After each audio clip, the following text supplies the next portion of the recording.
Look at this lovely crowd.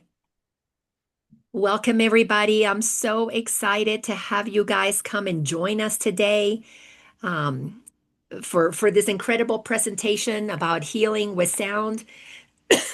And I know we'll have a few more people joining in a little bit, but I don't want to make you here. Let me let her in. Don't want to make you guys wait too terribly long. Hello, hello, Luana. Good to see you guys. Hello, hello. I'm Uh, eating, so I have my screen off.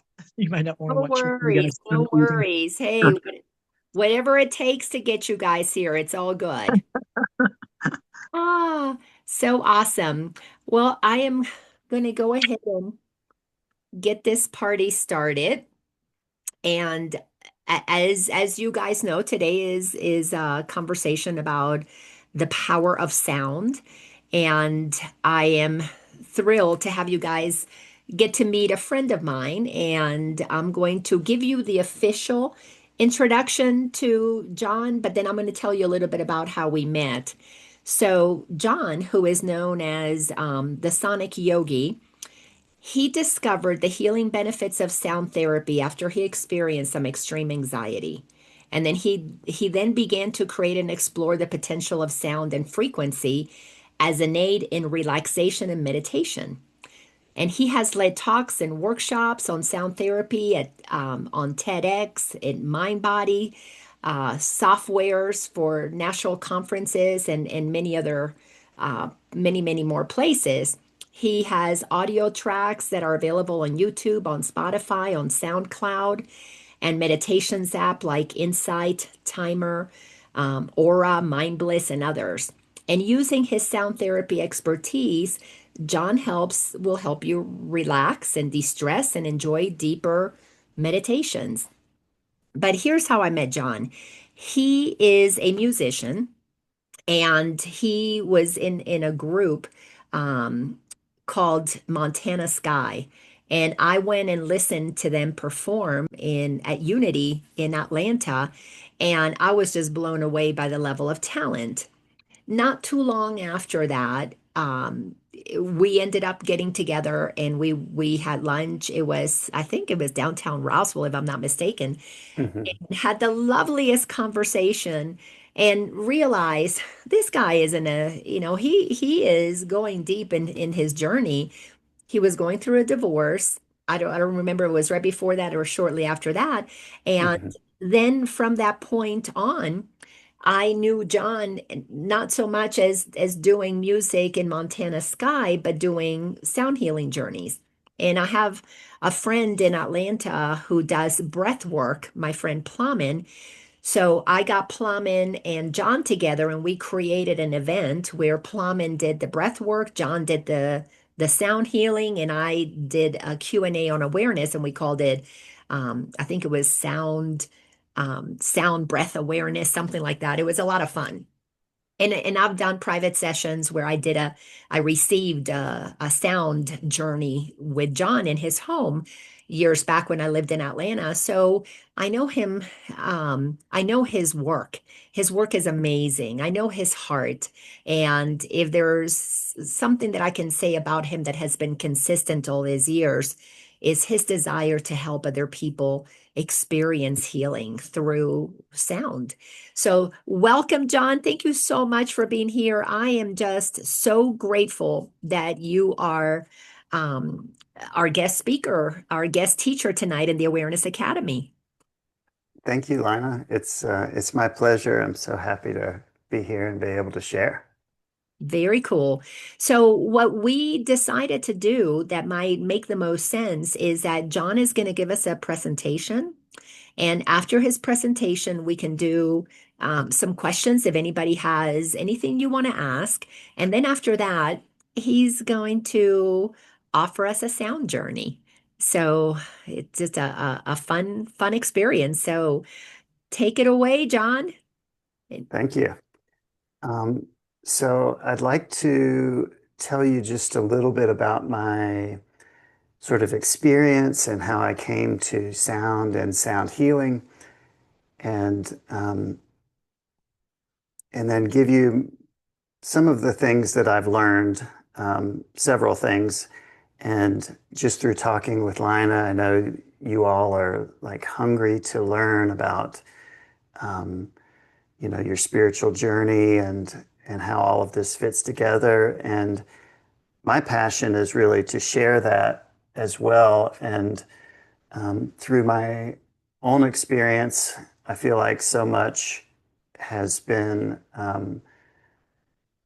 I don't know if revealed is the right word, but I've discovered so many things through just my life journey that I wasn't necessarily consciously looking for, but that came across my path.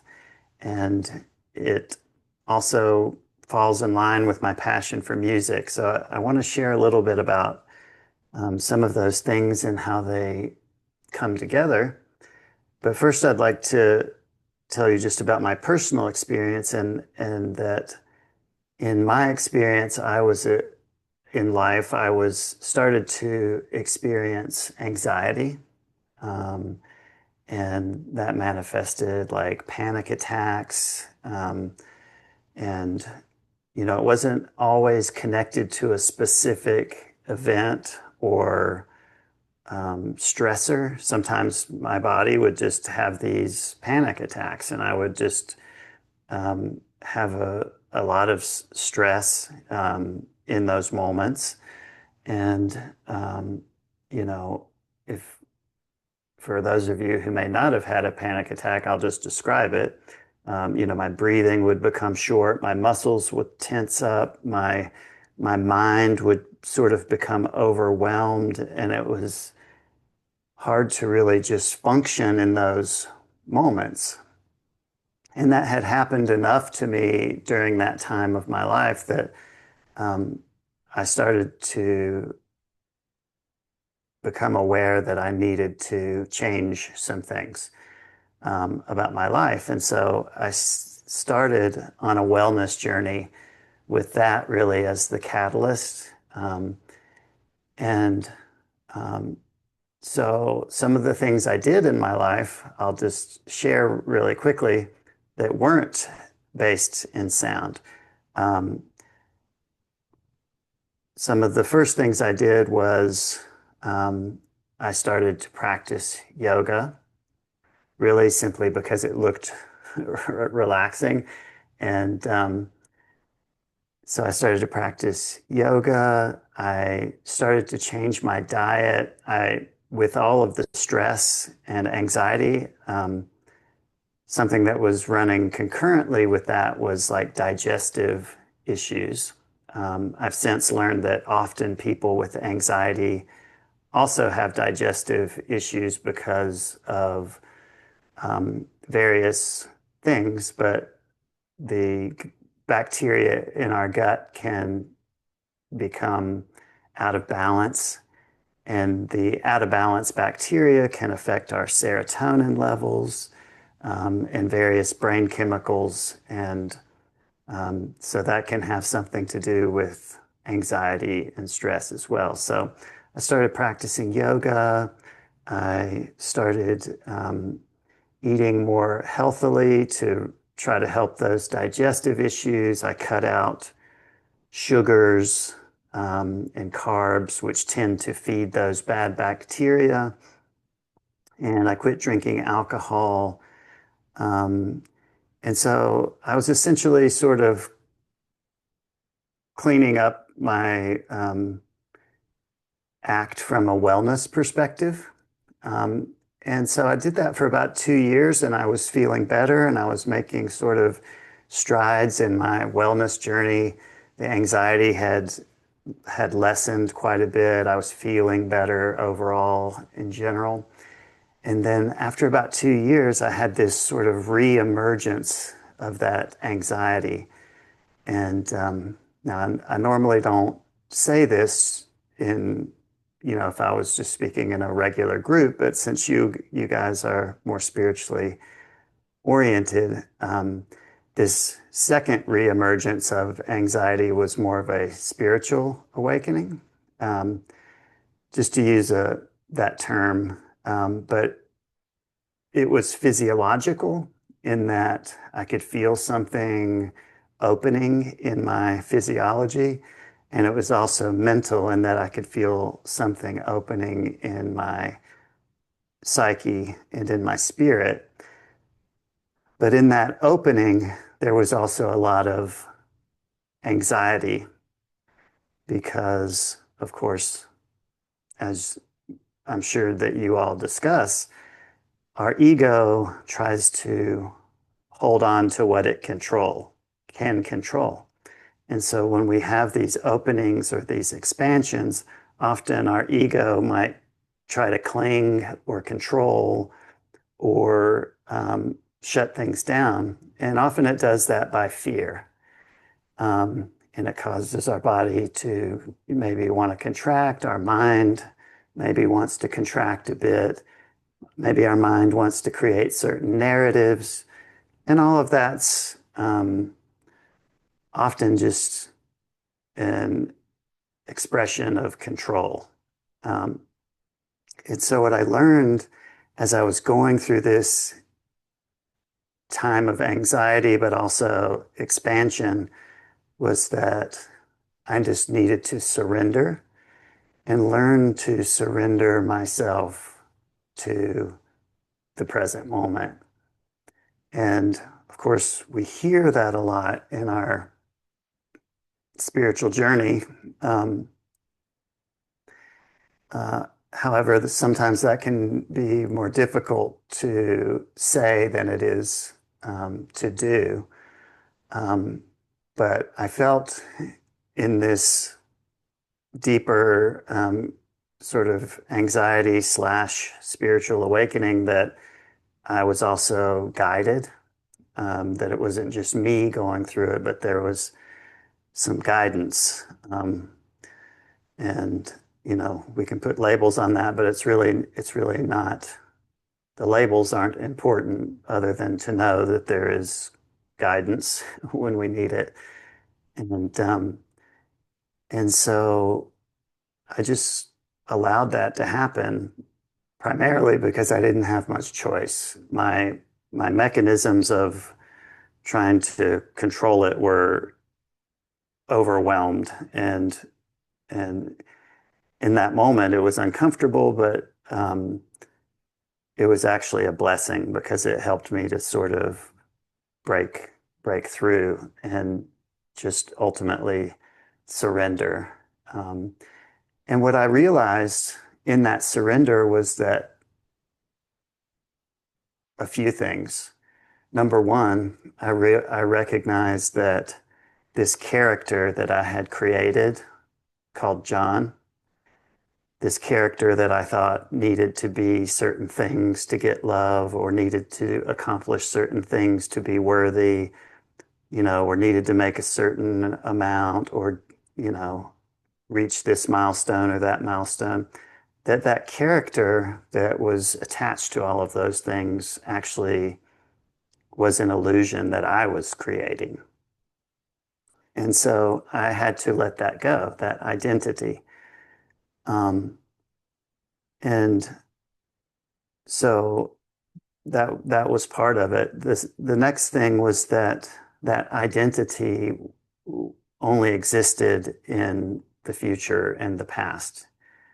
And that in the present moment, that identity really actually didn't exist. And I'm sure Lina tells you this often, that in this present moment, we are pure awareness. And so ultimately, I had to let go of that identity and embrace that pure awareness that was in the present moment.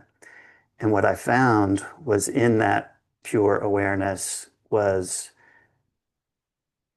unlimited amounts of peace, unlimited amounts of bliss, unlimited amounts of energy. And of course, I'm sort of simplifying it here in this story, but as I went through that anxiety, I did reach out to higher power, and I had my own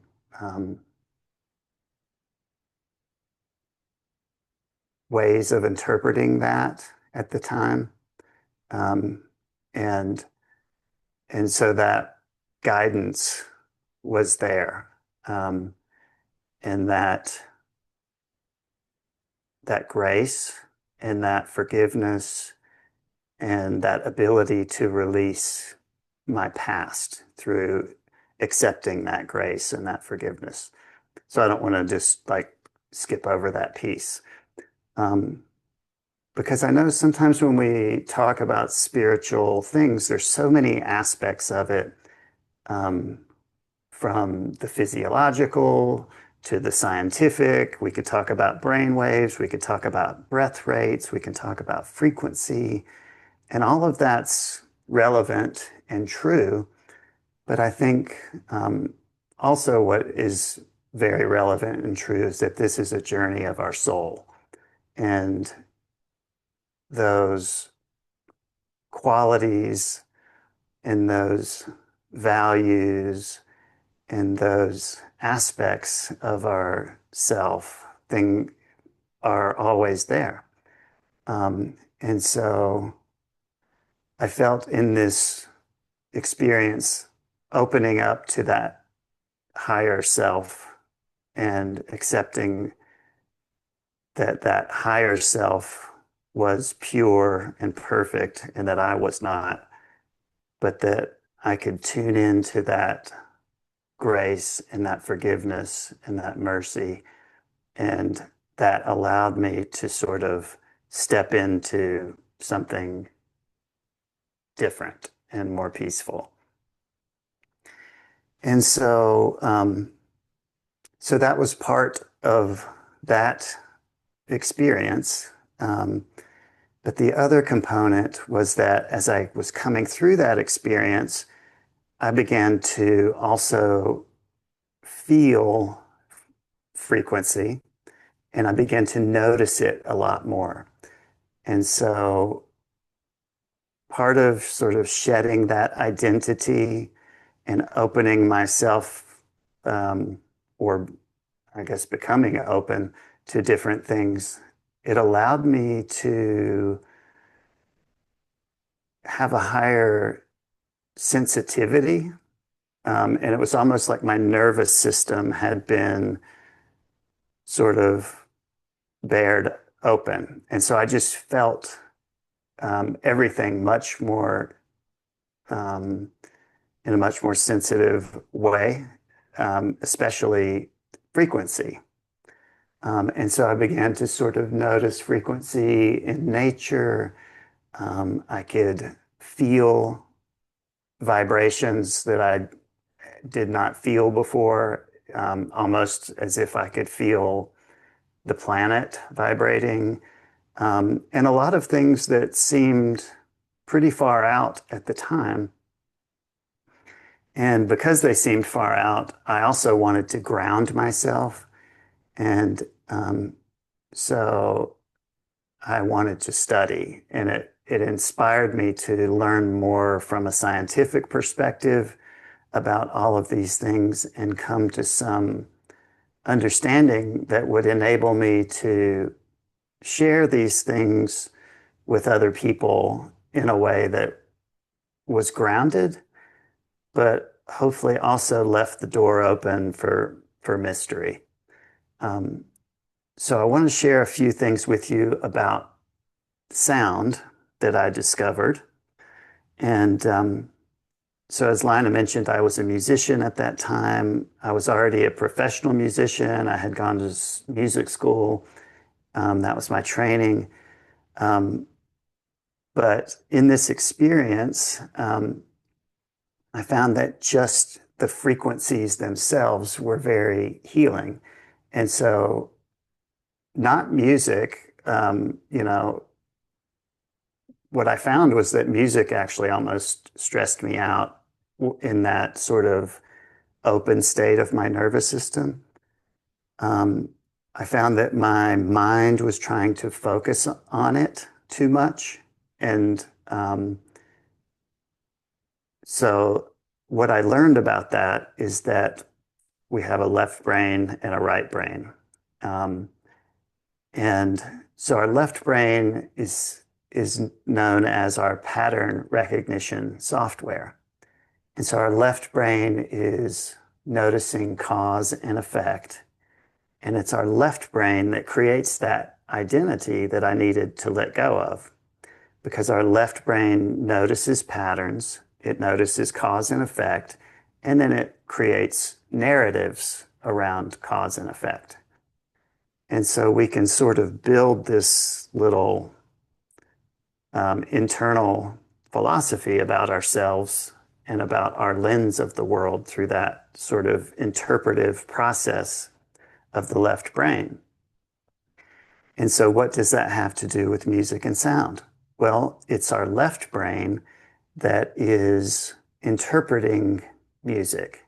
And so, with music, there are certain patterns. There are rhythms, there are harmonies like chord progressions, there are melodies, and various patterns that come together to make music. And so, when we hear music, we immediately know whether it's rock or jazz or rap or salsa or whatever it is.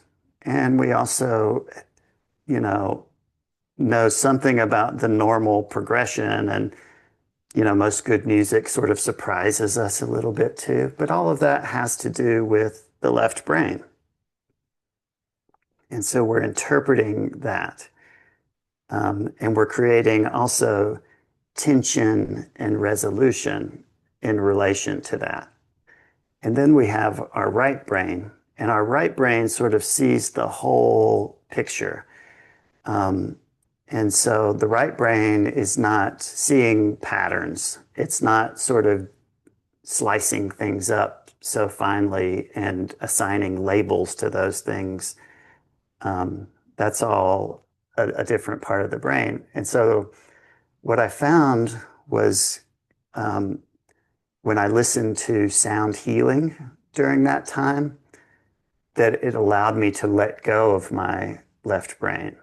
And so part of why that happens is because these singing bowls, you're playing them a bit randomly. And so they don't have melody or harmony quite in the same way as music, but it allows our mind to sort of take a vacation from that judging part of our mind, that interpreting part of our mind that is really,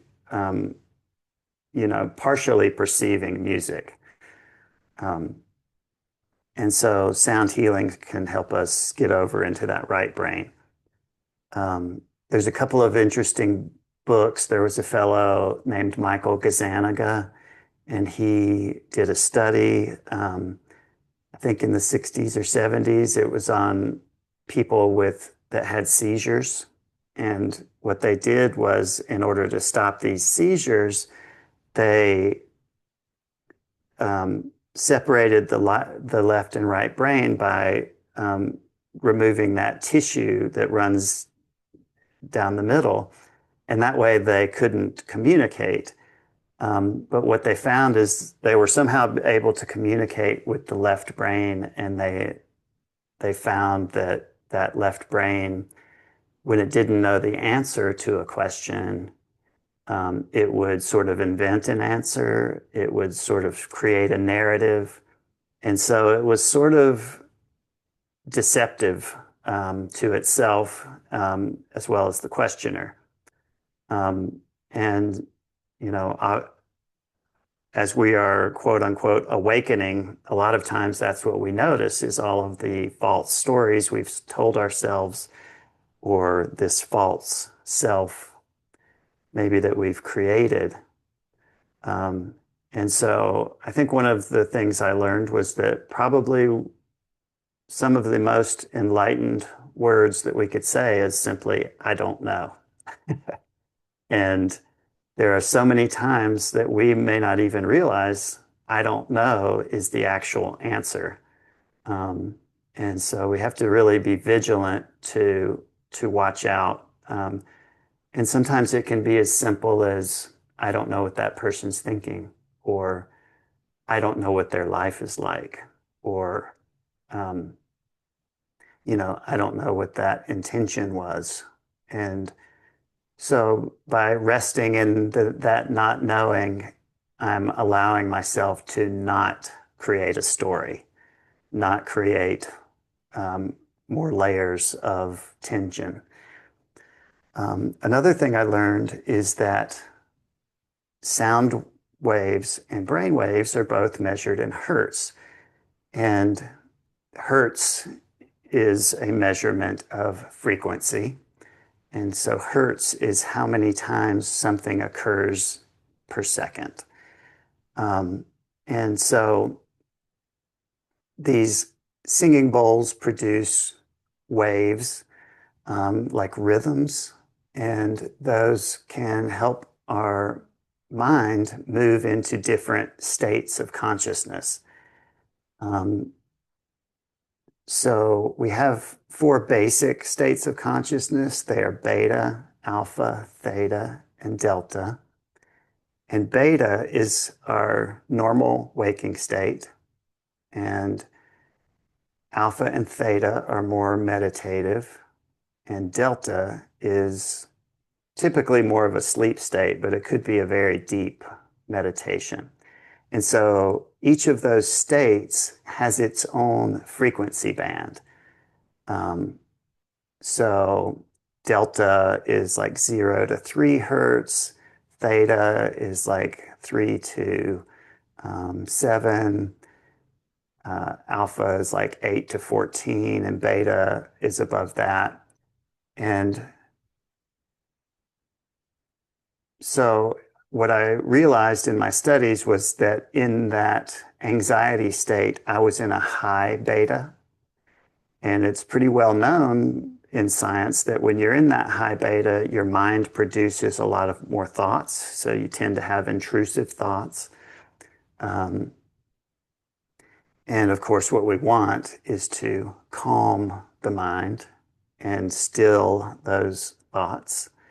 And so what I found was that in that experience of that anxiety, of that sort of anxiety slash awakening, as I listened to sound healing on recordings, it helped my mind to become calmer, and I could viscerally feel myself resting into that place of stillness.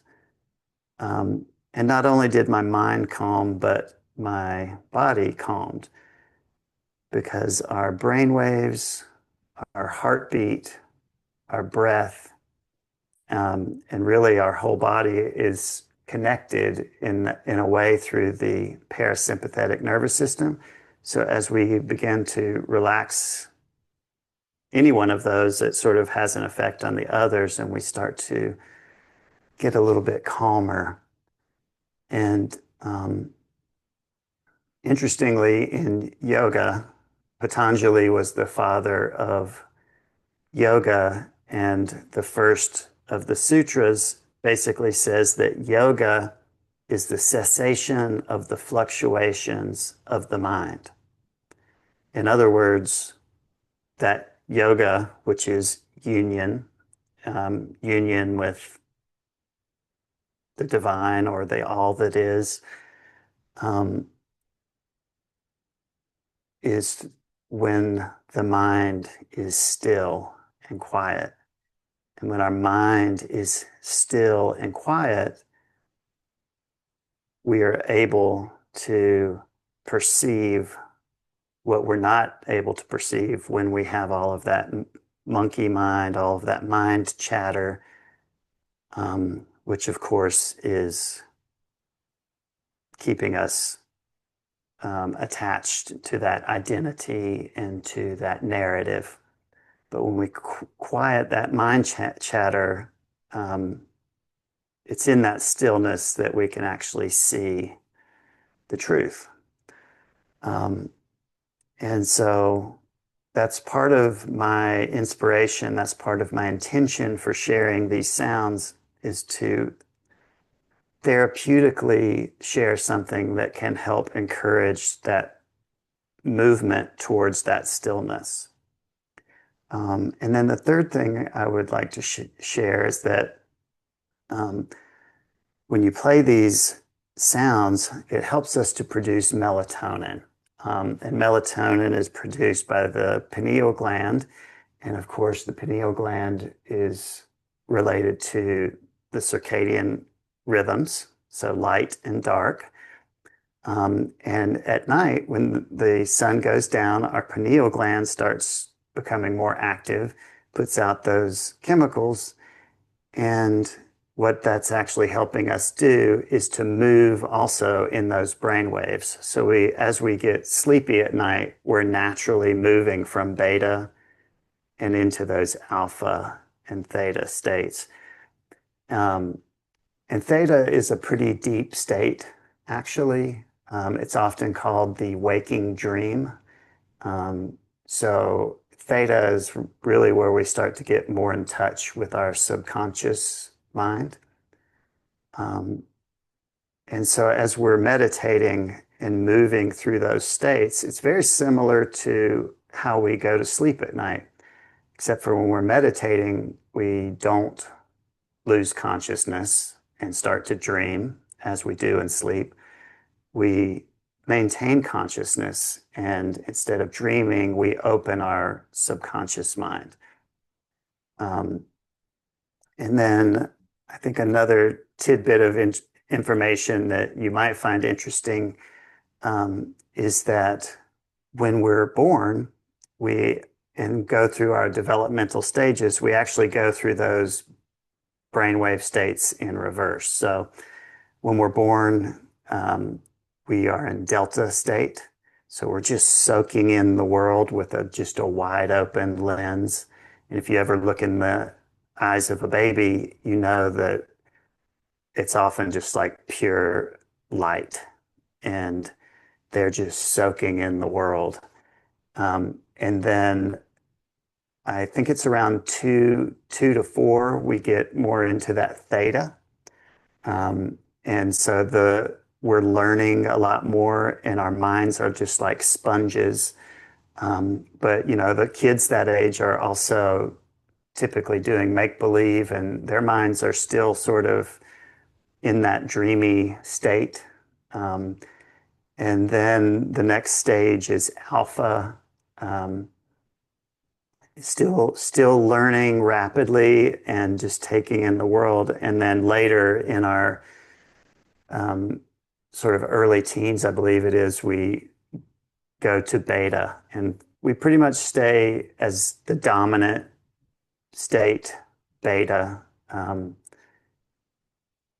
from then on. And so our meditation practice, in a way, is helping us return to the mind of a child.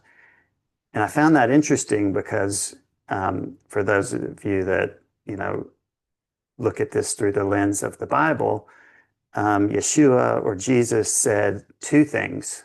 He said that in order to be born again, you must enter the kingdom of heaven that's within you. But the other thing that he said, which is much less talked about, is that in order to enter the kingdom of heaven, you must become like little children. And so I interpret that as being related to those brain waves, potentially, and that we're returning to that slower brainwave state like a child. And we're allowing ourselves to return to that state. And so even that idea of being born again is seemingly alluding to a return to a state. And so perhaps as in our adult mind,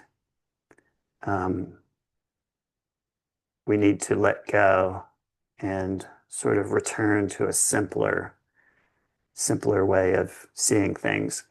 And I did feel that in that experience, that's exactly what happened. In that surrender and in that humbling, I was, it was like returning to that childlike state.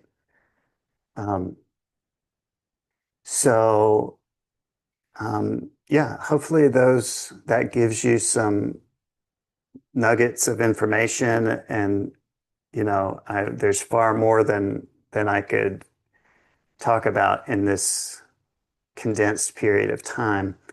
But I do want to mention, while I'm thinking about it, I do have a couple of courses. They're just short audio courses, so they're like 5 minutes a piece, and then with the meditation. And I created those for InsightTimer, which is a meditation app. So if you're on InsightTimer, you can certainly access those courses there. But if you're not on InsightTimer, I would be more than happy to just send you the version that I have on my website. And I'm happy to do that for free. So I can send some links, perhaps through Lina, and get those to you that way. So I guess I'd like to go ahead and play a little bit of music. And so I need to toggle this switch for original sound, and then I'm just going to test my sound. If you can give me a thumbs up if it sounds okay, Lina.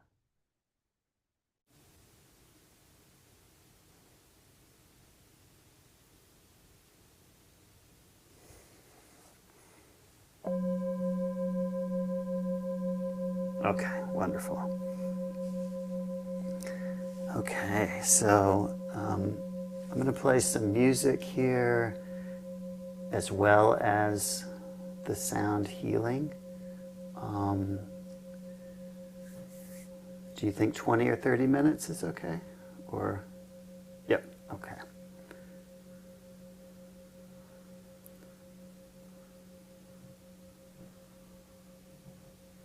Okay, so if you would, if you find a comfortable position, either seated or maybe laying down, maybe just take a deep breath in. And we can begin to calibrate our nervous system just by focusing on the breath.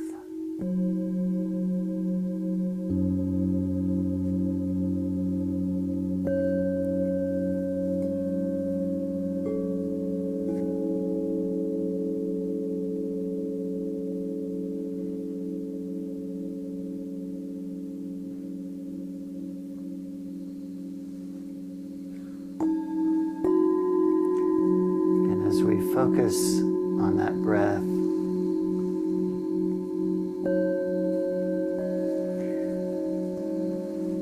we're bringing our attention to our nervous system. So as we're breathing in, maybe notice the sensation of the cool air on your nostrils. And then as you're breathing out, maybe notice the slightly warmer air on your nostrils. And so by doing that, we're just simply noticing sensation in our body.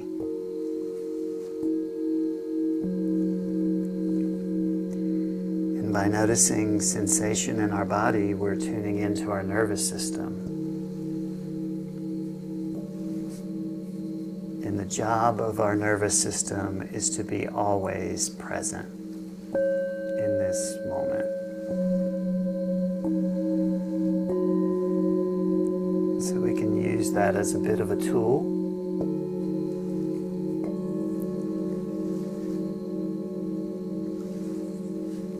And also to calm our mind.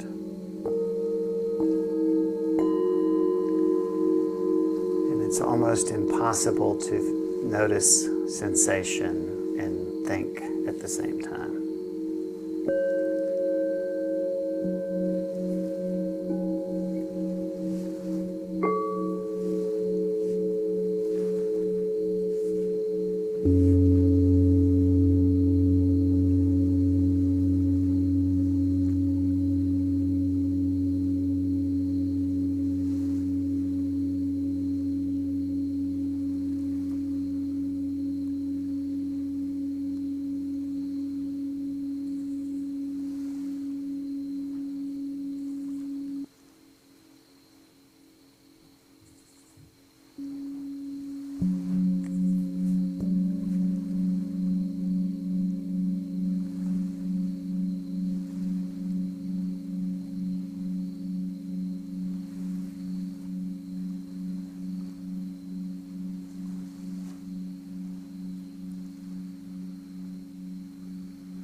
Just continuing to stay focused on the breath and the sensation as you breathe in through the nostrils and out through the nostrils.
begin to bring your awareness back outwards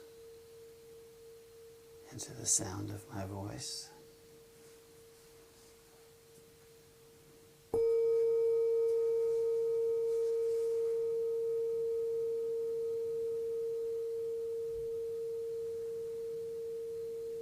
I like to remind myself that meditation isn't just a practice, it's also a state of being.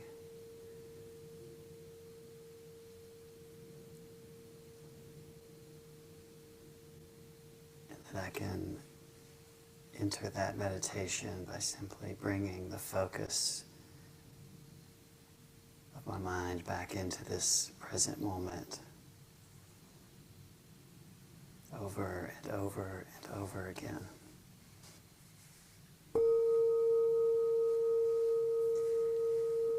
And that in that place there's a refuge, a place of peace and harmony.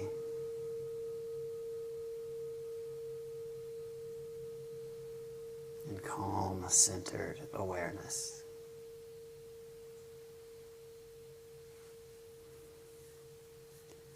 So let's bring our hands to our heart's center. Hope you feel more calm, relaxed, and centered. And I bow to that calm, centered awareness within each of you. Namaste. Thank you, everyone.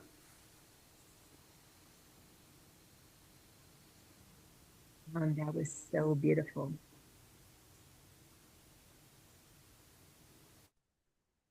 You gifted us a full sound journey. That was wonderful. Thank you so much.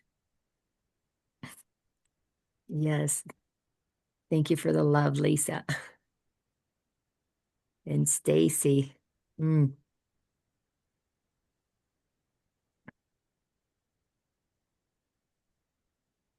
More love.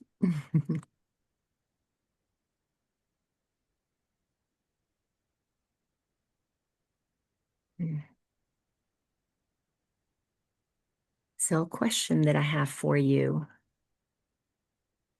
is this is a beautiful practice, and I'm going to be listening to this many times. And thank you for your gift of the link to your meditation course, and I'll share it in the academy. In the academy, we've been talking a lot about maintaining our frequency, a high frequency in a world that is shifting and changing and going through a bifurcation right now. What recommendations can you make for us to be able to maintain this higher frequency, maybe be more in the alpha, theta frequency on a day-to-day basis while we're still operating in a world that is in beta? So I would say that, I mean, it's essentially in my journey, which I guess has just been a little over a decade, so not super long. I find that that's really the challenge, and that's the practice, is to keep coming back and keep coming back and keep coming back. And so I do that for myself through just being consistent with my meditation practice daily.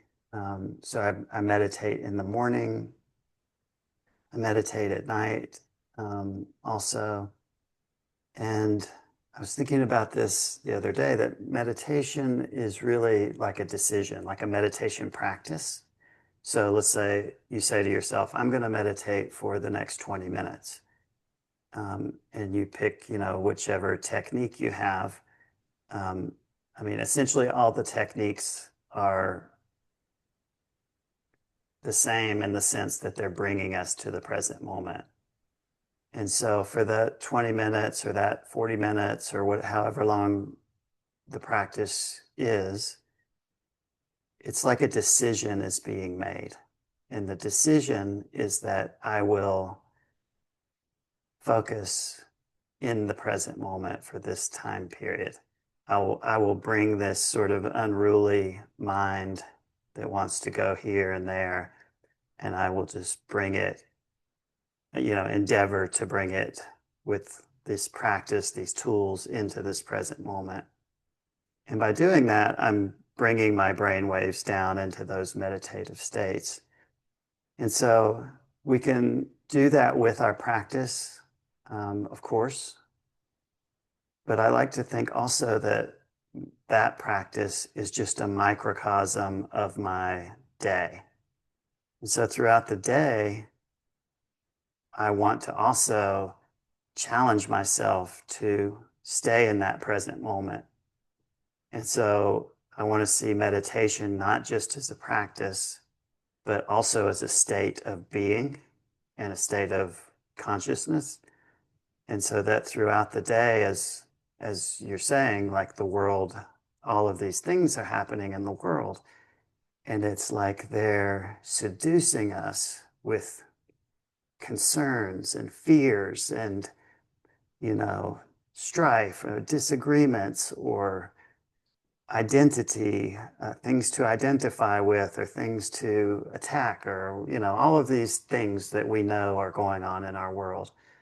All of those are wanting to pull us out. It's pulling us out of the present moment. And so I just look at it as sort of a challenge, and the challenge is simple. Like, I know Course in Miracles is focused on the teachings of Jesus, of course. And Jesus said, seek first the kingdom of heaven. So to me, that's like saying, stay in meditation. Seek first the kingdom of heaven that's within you, and all these things will be added to us. And so all these things are our needs, our wants, our desires, the desire for connection, safety, abundance, all of those things. The illusion of those things is in the world.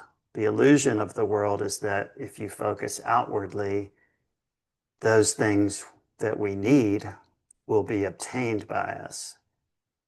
But if we can firmly see that that's an illusion, which he is saying there, to seek first the kingdom, not second, not like third, but like first.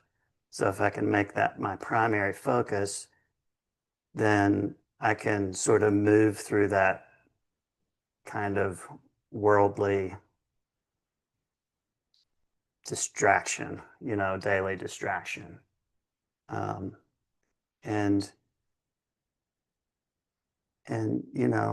I think the proof is, for me, is just in the feeling of the meditation, that the satisfaction of being in that place and in that stillness, and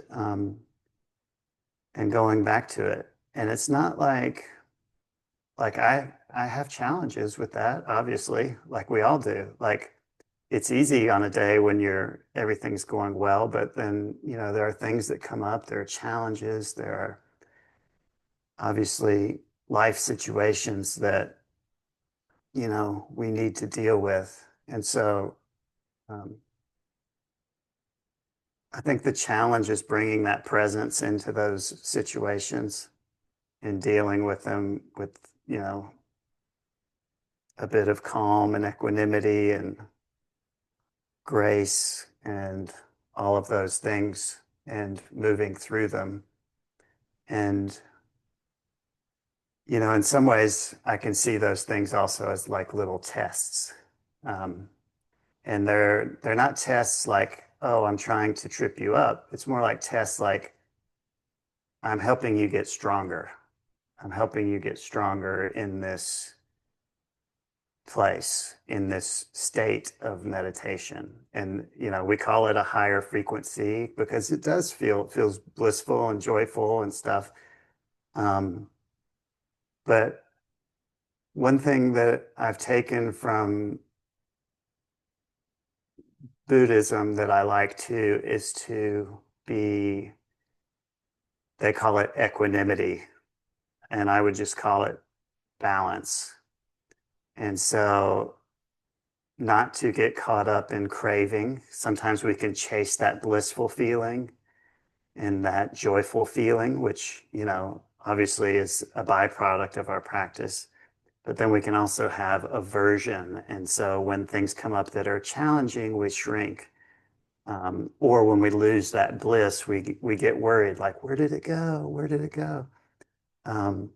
And so I think also just maybe that's a little bit of having faith as well. It's just even maybe when you don't feel it, just to rest in it. And like I said, those little challenges hopefully are helping us to, we get lost a little bit and then we get found again. We get lost a little bit and then we get found again. But it's that little process that's strengthening, I guess,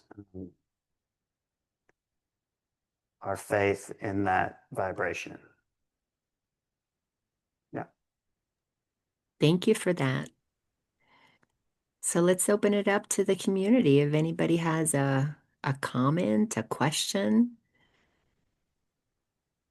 this is your chance.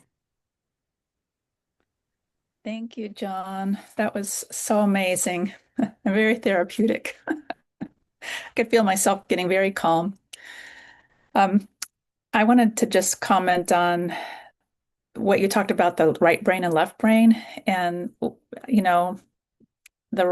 the left brain kind of took a vacation until you started playing Norwegian wood. And then it was like, oh, I could feel my left brain just like, oh, there's something for me now. I can something I can recognize, and that was just really lovely to feel the difference between the two sides of the brain. And but the question I had for you is about the bowls. Is it the brass bowls as opposed to the crystal bowls? Just a preference?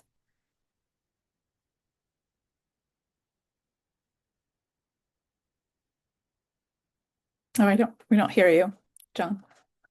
You're muted. Sorry, I muted my audio so it wouldn't make an echo. Sorry, the difference between the metal bowls and the crystal bowls, the metal bowls are not created specifically to be on a particular note. So they have to be curated by the note. In other words, the craftsmen just sort of hammer out these metal bowls and they just come out as a note, and they don't always know what that note's going to be. So I have collected the metal bowls to be on the notes that I prefer. And then by contrast, the crystal singing bowls are manufactured to be on a note. And so they're industrially manufactured and they come out being exactly the note they're supposed to be. So these two this one is an E. And I don't think you can hear it because I have my musician setting turned off now, but it's an E and an A. Let me just turn my sound over for just a second. Okay, can you hear me? Okay, so this is an E, and this is an A, and you can hear that's a very pure tone. And then now I'll play an E with the singing bowl.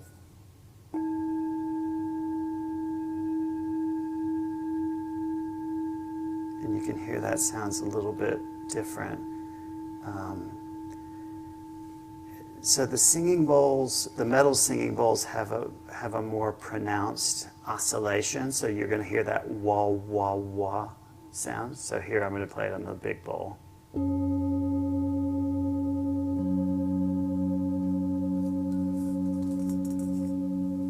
So do you sort of hear that wah, wah, wah, wah? And that is a rhythm that gently helps to begin to relax our mind. So I like the metal bowls for that. And I like the crystal bowls for the fact that they're on a note, and so they can kind of help ground certain notes that I'm using in the metal bowls.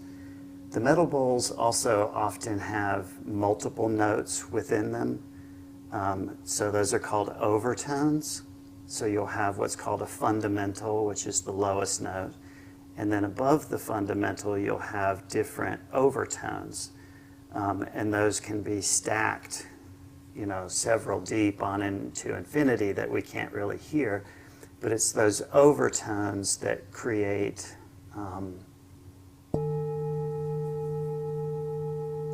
sort of that dreamy, reverby sound. And they're also different notes, so they're actually almost producing like a chord, like a harmony. And a lot of times in there will be a somewhat dissonant harmony, which is like the root note and then what's called a tritone or a diminished fifth. And even though it's slightly dissonant, it's that root that sort of anchors us. So you mentioned the Norwegian wood, and so I sort of did that on purpose to catch your attention with something you know. But then immediately following the Norwegian wood, I played an Indian raga. And Indian ragas are somewhat similar to the singing bowls in that in Indian classical music, you typically have that drone that's beneath it, that wah. And that drone, I like to think of as our awareness. So if you think of like the sound of Om or just the pure awareness that permeates through the universe, I like to think of that as the drone. And then the notes I'm playing over it are sort of like our thoughts, or maybe what's happening in our life. But in Indian classical music, instead of sort of landing on the home base, like in Western music, we have do, re, mi, fa, sol, la, ti, do, And in Indian music, they a lot of times will rest on the notes that are a little bit dissonant. And even though there's that dissonance, like it's a little bit of tension, beneath that tension is that drone. So I hope that makes some sense. I have one more example. Hopefully this isn't too nerdy for you guys. But think about the Western paradigm. And by Western, I just mean, our culture. That we grew up with Western art forms. So like classical music, rock, jazz. And then in the other arts, we have theater, we have architecture, we have visual art.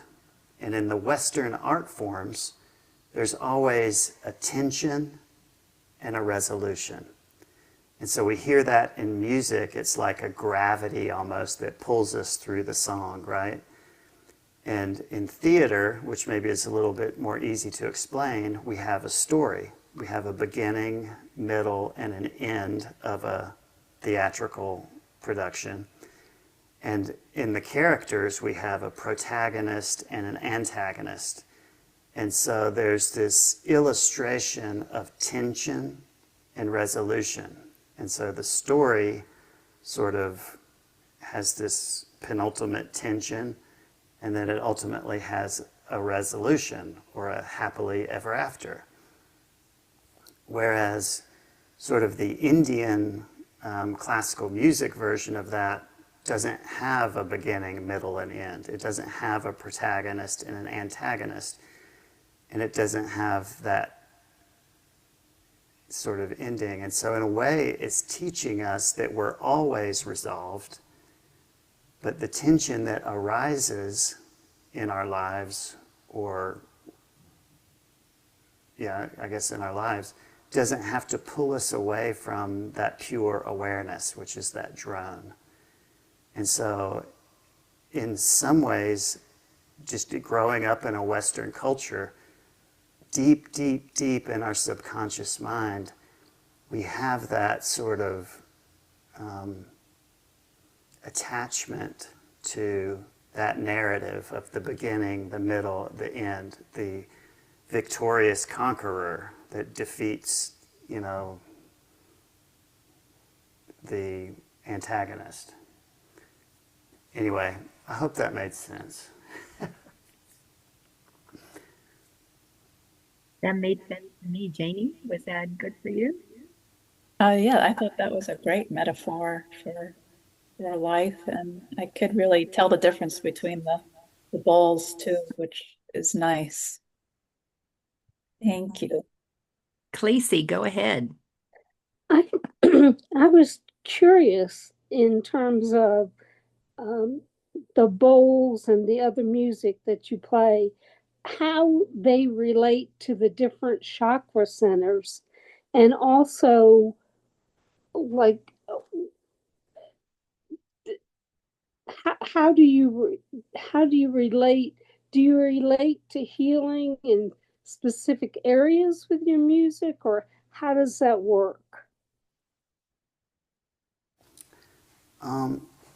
Yeah, I do think about that somewhat. And my bowl set is I collected them according to chakras. So I can play through them really quick for you just so you can get a sense of that. So this big one is my root. And so that has an F sharp and a C sharp. Let's see. And then this is my sacral. And then solar plexus. Heart. This is also heart. Throat. Let's see, third eye. Crown. And then back to the root. So let me do that again a little quicker.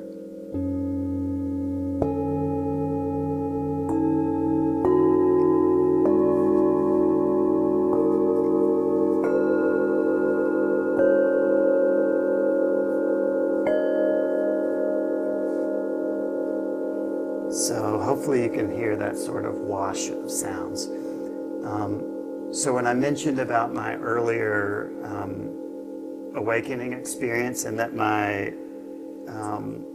nervous system was sort of laid open, so to speak, and there was much more sensitivity, I began to feel things in different areas of my body. Mm-hmm.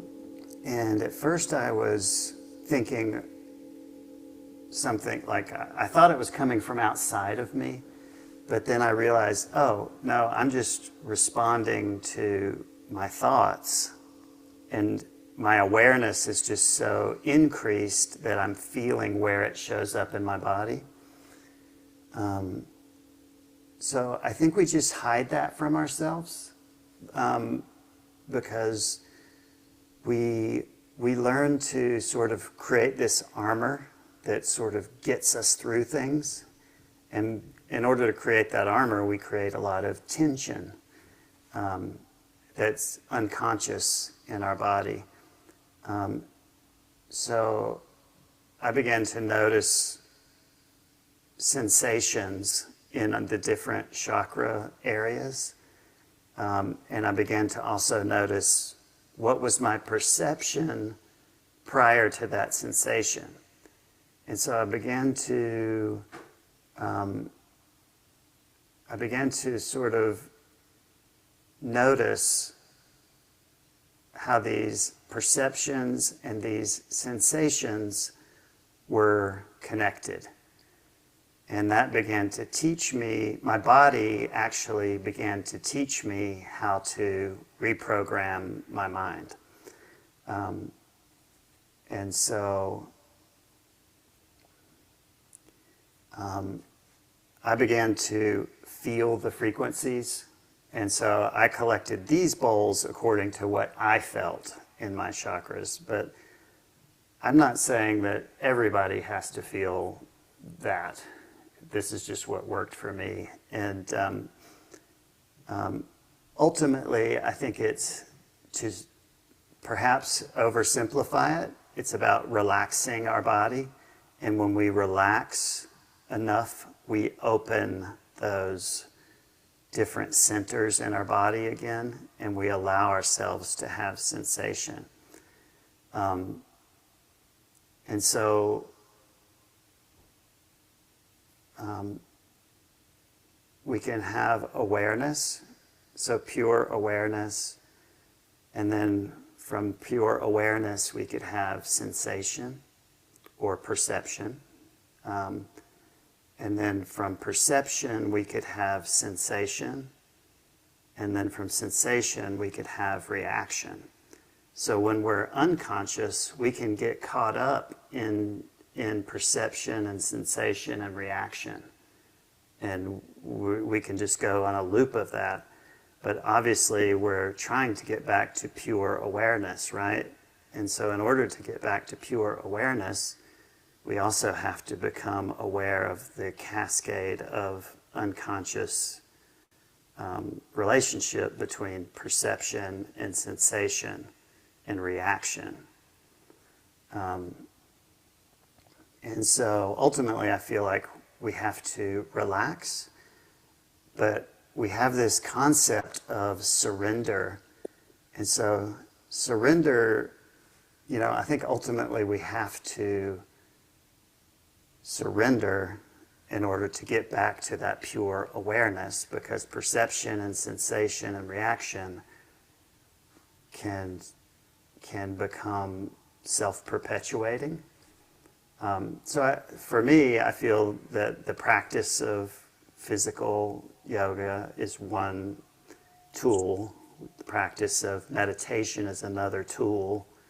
As I mentioned, the thing about my gut health and sort of making sure all my brain chemicals and all of the foods I'm eating and things, that's like another tool.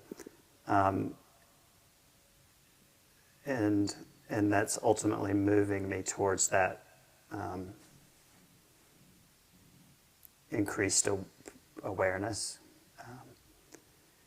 So that's how I came to collect these, and that's how it would be related to the chakras, in my view. However, as I've studied this, I notice a lot of people have different views.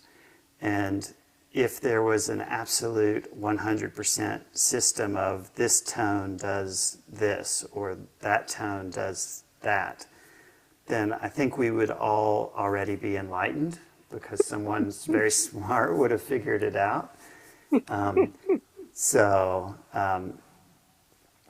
I think it's really like an inside job, and we just kind of have to take these teachings and these tools and then figure out, how does that apply, and how can I apply it to my practice and my journey of inner awakening. So I hope that makes sense. Great questions. Thank you. Anybody else? Yeah, I have a question. I would love to incorporate even a short session with my kindergartners who are so dysregulated, and bring them into awareness. Is that something that you feel children would respond to? Yeah, I've done it with groups with young kids, even kindergarten age, and they tend to respond really well. And I've been concerned myself, and then the teachers have been concerned, like, what are they gonna do? But I find that generally they're really curious, and they also respond really quickly to it. So yeah, And I think the other thing is, like, as I mentioned about children and the developmental stages, I think children are much actually more attuned than adults in a lot of ways. And I think they are totally open to what we consider mysterious. And I think they naturally and intuitively understand more about that space and holding that space because they're not that far from it. Would you have a recording or a link or something that I would be able to play, or do I have to go on one of those apps to find something? I have music personally available on Spotify. And so I have the singing bowls as chakra tracks. So I have like a heart chakra, and so on and so forth. If you wanted to, you could just play that in the class. And so it's the singing bowl sounds that you heard, and then also the nature sounds. Okay, and that's on Spotify? Yes, and Okay. you can find it just by looking under my artist name, which is Sonic Yogi. Okay, perfect. And by the way, both of you are in Marietta, so if it's all right, I'll just do a group text and connect the two of you. Yeah, that'd be wonderful.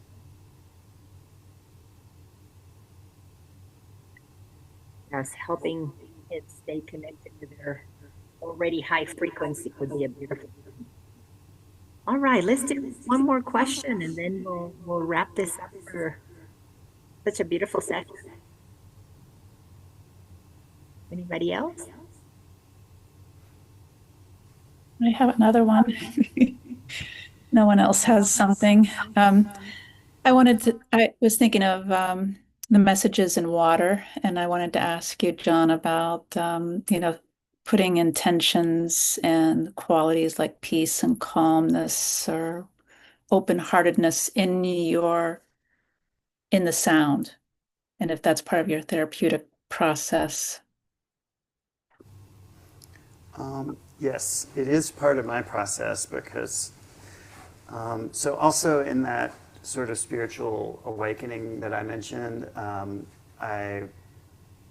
it was impressed upon me that intention is extremely important. And so why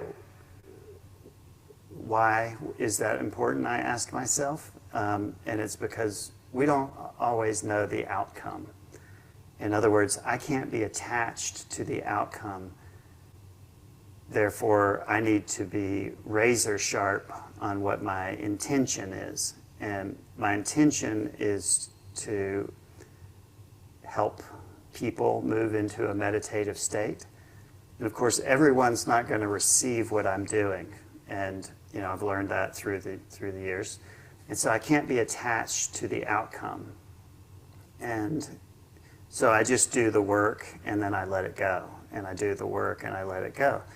And I just put it in their hands. And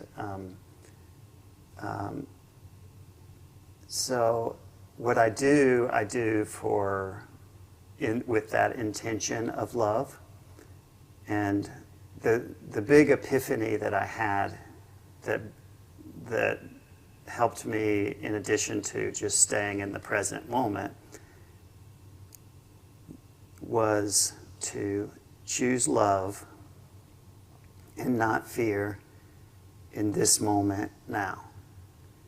And so I used that little phrase as sort of a Rosetta Stone because my mind was too overwhelmed when it sort of opens, like it's like too much information coming in. And so I just simplified it to choose love, not fear, in this moment now. And what that reminded me is that it's always now. I always have a choice, and that I can choose love. And so I try to make that choice with everything I'm doing. and be intentional about setting my intention before I do it. And so I would also ask myself, is this action for me? Like, am I trying to meet my own need? Or is this for them? Am I trying to give and meet their need? Because sometimes I realize sometimes we can fool ourselves and we can think, oh, I'm giving, but we're not really giving. We're trying to get, because we're trying to get our needs met. And there's nothing wrong with that, but it can get blurry if I'm not mindful and conscious about it. And I learned quickly that going from that place just caused suffering. So I needed to ask myself, what is my intention? Is it for me or is it for them? Am I choosing love in this moment now? Or am I trying to get something later? And if I'm choosing love now, then there's nothing I need in return because I'm already paid back. And that sounds like super simple, but I realize without that consciousness and without really analyzing my intention in every moment that, prior to this, increased awareness or increased sort of analysis, that I hadn't always been doing that, of course, but that I wanted to move forward with that. And so I feel like when we move forward with that we're also creating good karma. And karma is just action. And the Buddhists talk about right action. In other words, so if I take an action, I want to take a right action. And I interpret that as similar to what they're talking about in the Bible, that righteousness. So I just want to take those actions with those intentions.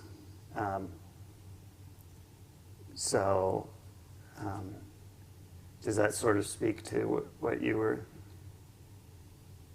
asking about? Yes, thanks.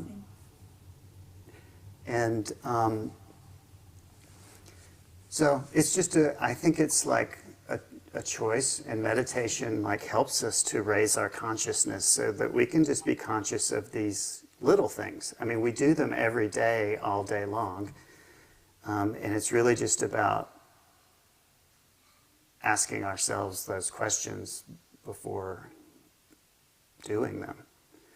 I wonder if I could mention one more thing while I'm thinking about it. And that's just that when I was talking about our brain chemicals, I want to mention something about serotonin that's interesting and sort of related to frequency. So serotonin is like our feel-good neurotransmitter chemical in our brain. And serotonin also helps to regulate rhythms in our body. So it helps to regulate our breath rhythms, it helps to regulate our digestive rhythms, it helps to regulate our temperature, and so forth.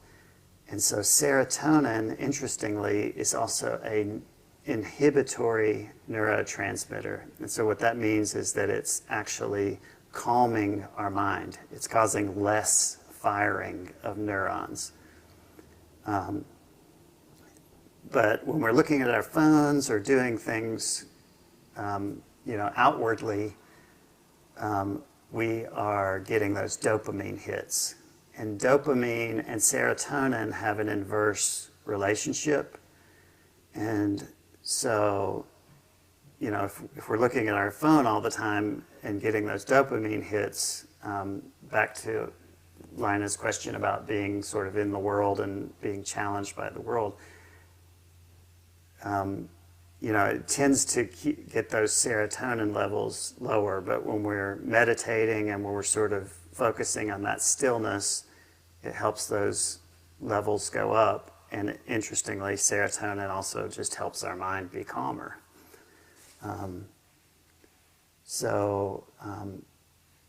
all of these things are sort of connected in a lot of different ways, even though it seems a little woo-woo. I think there's a lot of really just normal physiological reasons that they work. So anyway, I wanted to mention that. Thank you for sharing that. And your comment about, choosing love over fear. That's the essence of the teachings of A Course in Miracles. Because when we choose love, we eventually are operating from within the kingdom. So just a perfect tie-in. What was I don't know the name of instruments. I'm not a musically knowledgeable person, but the second flute that you played, was that the same as the first one? Or were those two different ones? I had my eyes closed. Whoops, sorry. Two different flutes. The second one was this flute, which is, it's more styled like an Indian flute called a bansuri. Okay. And this flute is already like pre-made to certain ragas. In Indian music, a raga is a scale, essentially. It's kind of like a mood, though. And so there are like hundreds of ragas. And in Indian classical music, which is essentially part of yoga, different ragas are used for different times of the day. And so they have the day broken up into different quadrants, and each quadrant has a specific energetic quality. And so by being conscious of those energetic qualities, we can move with those energies, and we can maintain that state of presence, instead of working against them unconsciously. And so the music and the food, like in Ayurveda, is focused on our diet. Those foods are given, for certain qualities and at certain times of the day, and certain maybe yoga poses at certain times of the day. And it's kind of noticing the cycles, and cycle is another way of saying frequency. And so it's by noticing all of these different energies that move with the planets and move with the sun and the moon, that we can begin to make the tiniest of conscious choices to stay within that energetic signature, I guess, or at least help ourselves stay there. But anyway, that's a long answer to that. This is like a bansuri styled flute.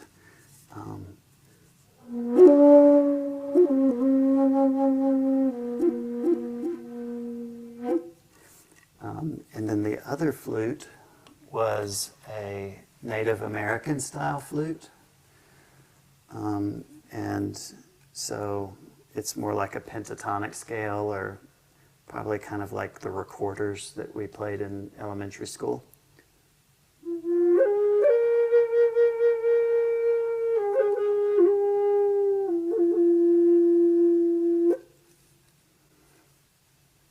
Well, whenever you played the second flute, I felt as if this condor, and it was so clear this condor flew out of me. So that's why I was curious about that flute, because I want to listen to more of it. So I am going to research. There was a message in that relief, flying out, pressing, being free. So it was so beautiful, John. I'm just so grateful. What a wonderful presentation. What a wonderful journey you took us all on. And does anybody have anything to say, or mute yourselves and just say Yeah, I wanted to say thank you. It was just absolutely wonderful. I was in such a deep meditative state. It was, I almost had to wake up when you started talking, John. So it was wonderful. Thank you. Thank you, Lisa. Yeah, I'm very, very grateful, John, for your sharing your talent and skill and just your warmth with us. And Lana, thank you too for bringing him to us. It was a wonderful experience. Wonderful. John, do you have any programs coming up? I know I'm going to share again your website, sonicyogi.com, but do you have any programs coming up? You mean like performances or just releases? Let's see. I'm sort of working on a new album, so I usually will release like singles on Spotify. I have meditations on my website and also InsightTimer, like much more than is on Spotify.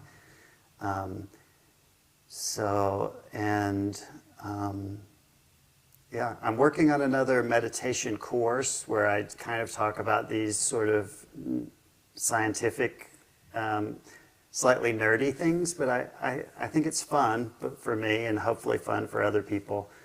So I'm working on a third course for that as well, and so hopefully I'll finish that probably in the coming year.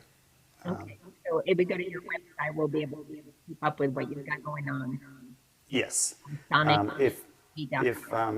If anybody's in Marietta or Atlanta, I play music at Lifetime Fitness for their yoga classes.